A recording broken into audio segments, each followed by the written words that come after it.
अब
आप धीरे धीरे आंखें खोल लीजिए।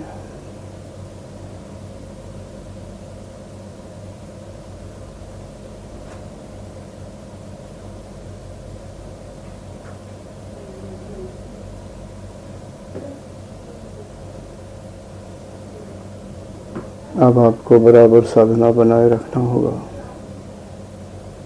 ताकि कुंडली नीचे की ओर ना सुषुप्त अवस्था में जाए, अर्थात नीचे की ओर ना गिरे। गिरने का मतलब उसकी जो ऊर्ध्व गति होती है जहाँ तक कम ना हो। आपकी कुंडली कंठ चक्र तक शायद जा रही हो। जी गुरुदेव, मुझे उसकी अनुभूति भी हो रही है। जी हाँ, कुछ बताना चाहेंगे? मुझे एकदम पीछे रीढ़ पे यानी कि मूलाधार चक्र से एकदम गरम गरम रोड की तरह ऊपर उठती हुई कुंडली महसूस हो रही है। बिल्कुल स्पष्ट समझ में आ रहा है कि वो धीरे धीरे से आपने हाथ कर रहे थे ऊपर की तरफ, वहाँ पे स्पर्श कर रहे थे, वैसे ऊपर की तरफ बढ़ती हुई स्वादिष्ठान चक्र को छेद करती हुई एकदम ऊपर धीरे धीरे धीरे धीरे जैसे जैसे आपके हाथ बढ़ता गया वो कंठ चक्र तक आ गई और वहाँ पर रुक गई। मतलब वहाँ तक जहाँ तक आपने हाथ किया। कंठ चक्र तक आ रही है? हाँ जी गुरु जी। अनुभूत हो रही है? हाँ जी गुरु जी।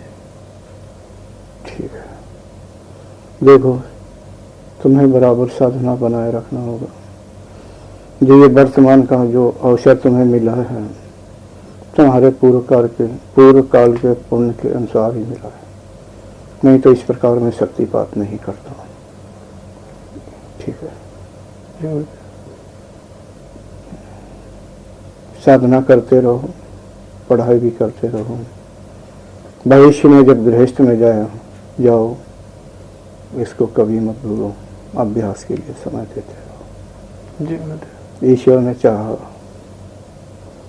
तो निश्चय ही ये समाज तुम्हें एक अच्छे साधक के रूप में जानेगा। तुम्हारे अंदर इतनी योग्यता होगी, मेरा आशीर्वाद काम करेगा तुम्हारे साथ।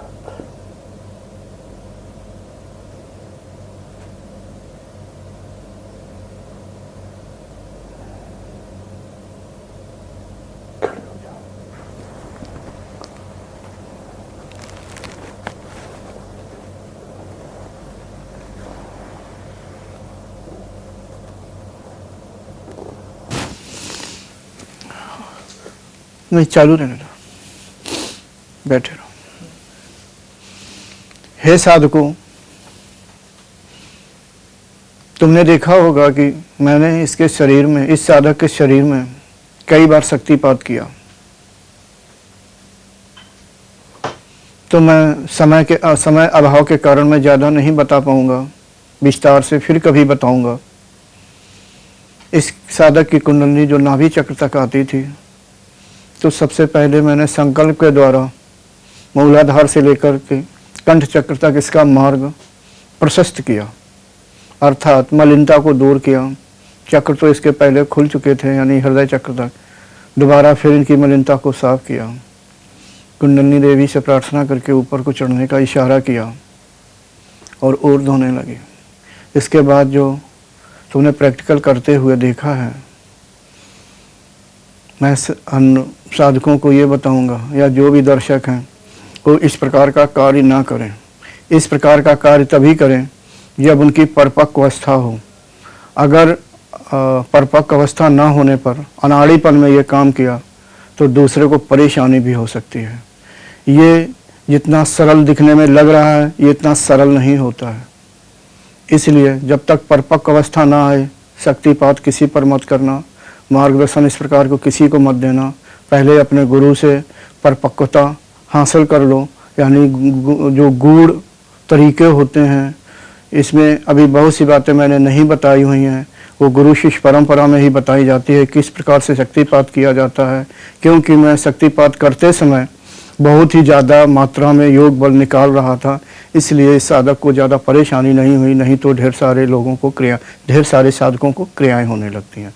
तो साधकों, जब तक आपको परिपक्व अवस्था ना हो तो ऐसा कार्य बिल्कुल ना करें कि हमें देखते हुए जैसे कर रहे हैं इस साधक के हो गई। परिपक्व अवस्था कम से कम उसे कहते हैं ब्रह्मरंध्र खुल करके जब कुंडलिनी पूर्ण रूप से स्थिर हो जाए, इसके बाद शक्तिपात करने के लिए आप उपयुक्त होते हैं। फिर भी गुरु के मार्गदर्शक में सारी बारीकियों को सीख ले तब करें।